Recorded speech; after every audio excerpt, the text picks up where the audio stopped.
Hello guys and welcome to episode 7 of Rags to Riches with Blyth Spartans. Now today before the live comm against Ilkeston at Croft Park, we've got a few things to update you on, including good news on the injury front, one new signing, and of course the matches we've previously played. The ever injured Michael Richardson, who seems to get injured every 4 to 5 weeks for around about that length, is back in action again. Has been complaining at not being playing, but with the form of Jordan Storey, he's been kept out of the squad and or he's been injured at the same time. He's back on the bench for today's game. And after 5 months out with shin splints, Danny Hawkins has returned to light training. This is a big boost for the club. He was signed in the summer, injured almost immediately, scoring 2 goals in his opening 3 substitute appearances with a 7.55 average over those 3 sub-apps. He is back. Hopefully he can have a decent end to the season when he gets fully fit and involved in the first team. So one new signing has been welcomed to Blyth Spartans. His name goes by Jason Blackburn. We've signed him on a part-time contract as he was on non-contract at Whitby, former Carlisle youngster. As you can see, he sits second in the goal scoring charts, but of course that wasn't for us, that was for Whitby. Now he has played 2 games for us, getting no goals so far, but he has created 2 assists in those games. I felt like I needed another striker with Andre Johnson back up to Wolfie and Dan Maguire, and of course Danny Hawkins out injured and needed some more firepower up front, and why not go for the top goal scorer in the league. Finishing of 11, heading of 11, leadership of 12, 14 for teamwork and 11 pace, acceleration and agility. Right footed. He is going to play as a target man. He is 3-star potential ability and currently 1.5-star ability. He's 19 years old. He has been signed on part-time contract. He couldn't turn it down as he was on non-contract at Whitby after scoring 13 goals in 14 games there. A decent addition to the squad. Now I know I said I'd play the live comm against Darlington, but instead of doing it every 4 to 5 games, guys, I'm finding that often too much, to be honest, and the reason for that is because I want to play it more myself when I'm not recording. Instead of playing 3 games recording, playing 4 games recording or whatever, it's kind of halting the save a bit. So I want to push on, and I'm now going to do a live comm every 7 to 8 games. So we're doing the live comm against Ilkeston at home in this episode. But to catch up on the recent matches, after the Macclesfield FA Cup defeat, here we are. Now we beat Ashton United 2-1 at home, going through 2-0 in the first half through Dan Maguire, a goal in the 12th minute and just before half time in the 42nd minute. A game that we had 12 shots, 7 on target, and they never really pressured us but did score a goal back in the 74th minute, which really put pressure at the end of the game in a bit of squeaky bum time, but we managed to hold on for the win. Man of the match in this game was Stephen Turnbull with an 8.3 and 1 assist. Next up was a match away to Grantham, in a match that found ourselves 3-1 down and lucky to escape this game with a draw. And I don't mean lucky as in we didn't have the chances or shots or possession. I mean lucky as in we scored a penalty in the 81st minute to bring it back to 3-3. After being 3-1 down, Dan Maguire also got another goal, and believe it or not, right at the death, Dan Maguire could have won it for us, but he didn't. 3-3, a Greg Smith hat-trick from Grantham in the first half. He really pegged us back. A couple of easy goals gifted to him, but an overall disappointing draw. 2 points lost, I feel, but still we were lucky to come out with a point in the end. Next up, Stourbridge in away, and a game I really thought we would win, and a game that we really didn't show up. Arguably the worst performance of the season. Brian Smickle, who scored a double for Stourbridge, had us running ragged. A real good player, a big hassle up top for Stourbridge in a game we just really couldn't cope. Poor performances all round. The only player getting a 7 or above is the consistent Stephen Turnbull. Ryan Hutchison, he has been quite good recently, but this game he had an absolute stinker. Next up was an away match at Coles Lane against Sutton Coldfield. Now, at the start of this game I noticed something very bizarre, that the graphic of the pitch was very clean compared to mine and other stadiums we have played at this season. So what I done after this game, I was checked out Sutton Coldfield's facilities and it turns out they play on an AstroTurf synthetic pitch, which really caught my eye, and I wasn't sure. It looked really clean, and then we played at Croft Park the game after, and then you've seen a big, huge difference. We did manage to come out with a victory on the plastic pitch and win 3-1. Goals coming from Dan Maguire, Robert Dale and a James Wren own goal after going 1-0 down to a Jordan Nadat goal in the 9th minute. A game that we really did dominate, a good performance on the plastic pitch. And before this match, I had actually requested to relay my pitch, and it is getting done, and we're having the pitch relayed at Croft Park by the start of next season, which I'm excited for, looking forward to, and hopefully we can get playing some silky football on the new Croft Park grass. And the final game before today's live com was against Darlington at home, and 2 late goals through Matty Wolfenden and Andre Johnson seen us seal the win 2-0. Goals I never thought would come in a game that was quite honestly poor quality. 5 shots on target out of the 20 shots between the teams. A game that could have went either way. As you can see, Stephen Turnbull and my team lining up against his brother, the opposite number 7, Phil Turnbull, who plays in a similar role. Not fortunate to come out with the win for this, but it could have went either way, and thankfully we managed to get it. And once we got the goal in the 81st minute, we shut up shop. But Andre Johnson scored after taking the initial shot, a rebound back to him, and he notched it away to put us 2-0 up in the 89th minute, wrap up the 3 points prior to the big blockbuster match against Ilkeston that is about to come your way.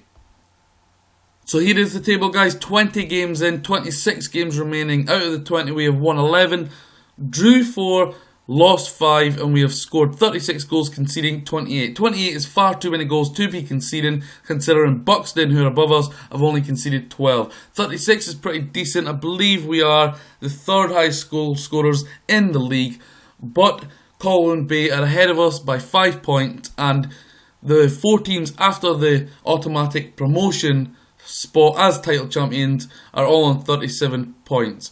It looks like it's going to be a race between the top 8 or 9 teams to make the playoff spots between 2nd and 5th. Hopefully we're one of them, but the ambition, the media prediction and my expectation was to go up via champions of the league. Only 5 points behind.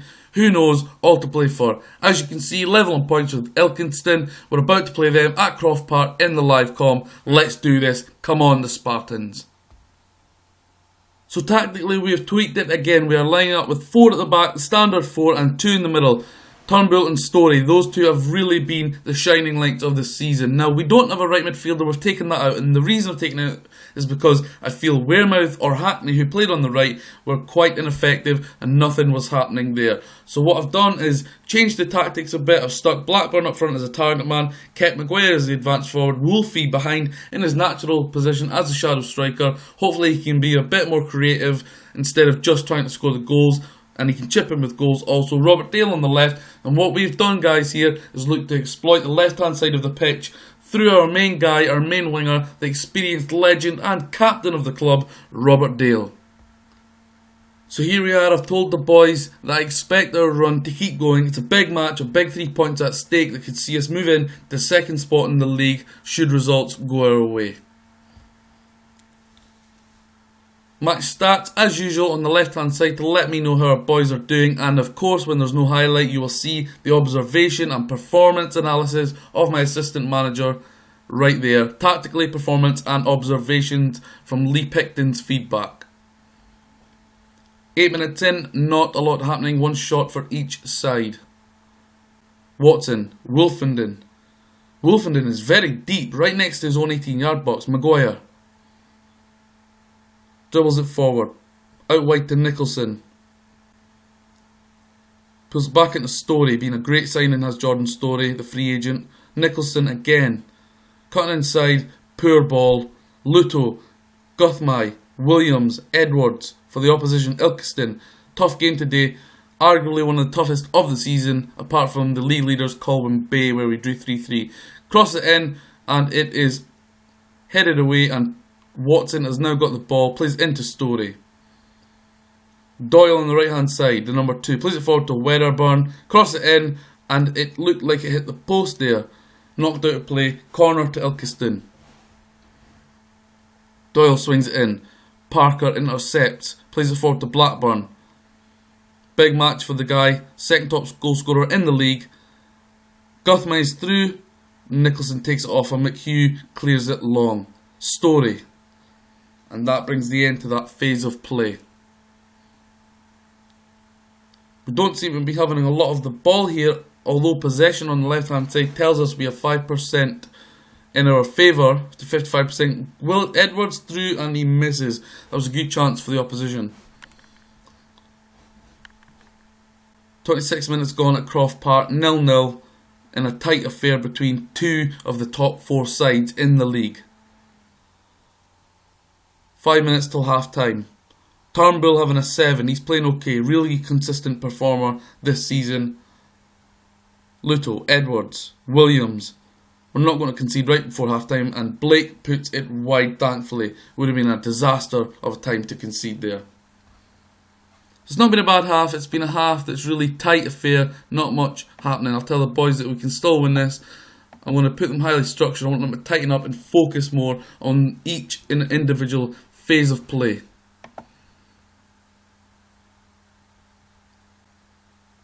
So we'll look to pass into space, in particular to the left hand side of Robert Dale, who is our main outlet in terms of creating goals. We'll play a little bit more direct as well. We'll take off retain possession.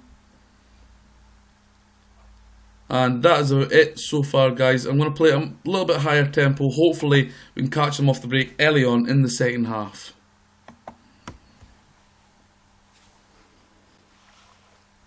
Three shots each in the first half. Tight affair, 54% possession in our favour at 46. Ilkeston goalkeeper with the ball. Parker, Watson, Dale on the left hand side, not been involved much here. Blackburn, Turnbull, into Dale again, into Blackburn. Can he play it forward? He sees Wolfie, Wolfie breaks through. Can he get it? And a great chance for Wolfie, and he puts it wide. Normally he notches them away and wheels away in celebration after a good goal, but not this time. Wedderburn for the opposition, puts it into the arms of McHugh, thankfully. Still a tight contest, guys. I think this game could have one goal in it.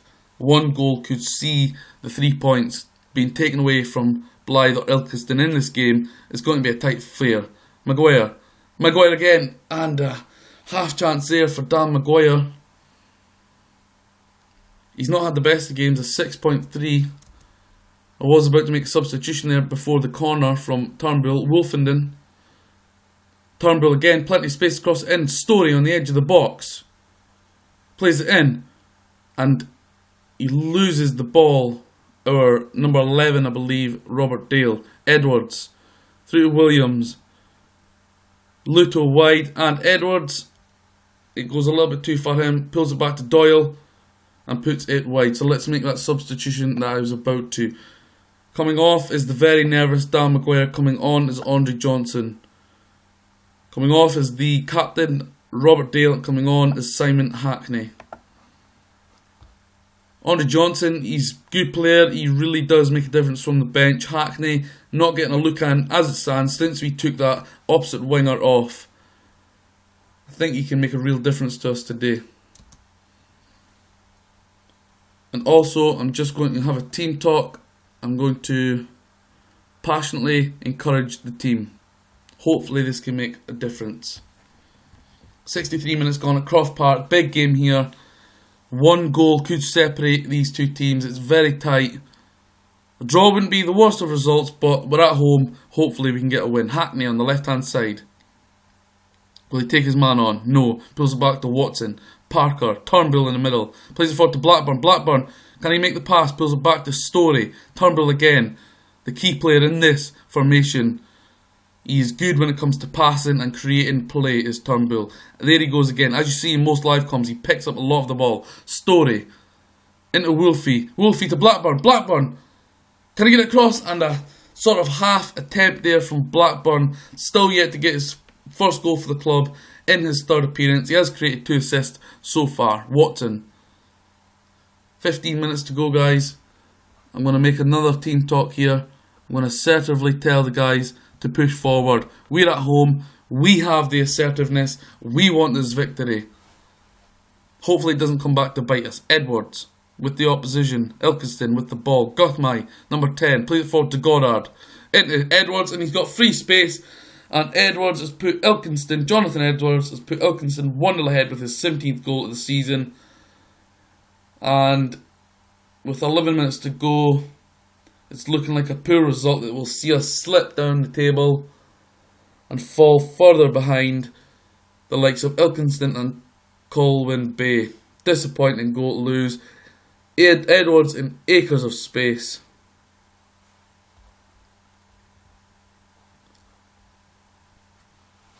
Turnbull out to Nicholson. Story. Turnbull out wide. Nicholson, acres of space on his own. Cross it in. Johnson! How could he miss from 4 yards out? That was the big chance to get an equaliser.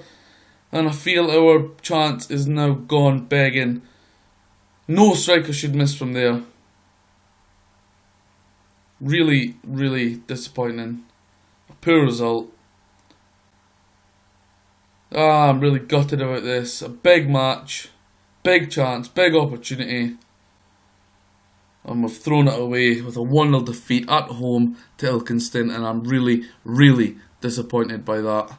A chance to leapfrog and get further up the table to really compete with the big boys. We have now slipped down to 5th in the table.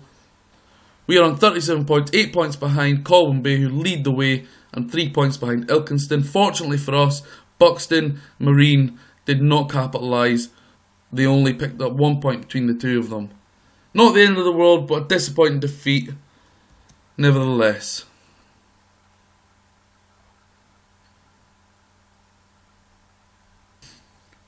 So as you can see, guys, there is our recent defeat that we just played. 378 attendance at Croft Park. A home defeat against Ilkeston that really put a little bit of a dent in our title aspirations. Now the next match we're going to come back and live bring you the next episode will be Salford at home. We beat them away. The class of 92 guys, of course, associated with them. We will bring you the live at Croft Park against Salford.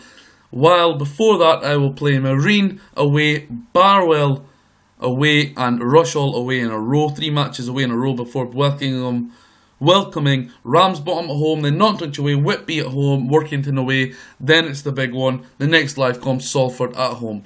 Thanks for checking out this episode, guys. I will see you a lot very soon. We are the managers, and don't forget it. Thanks for checking out the next episode of Rags to Riches.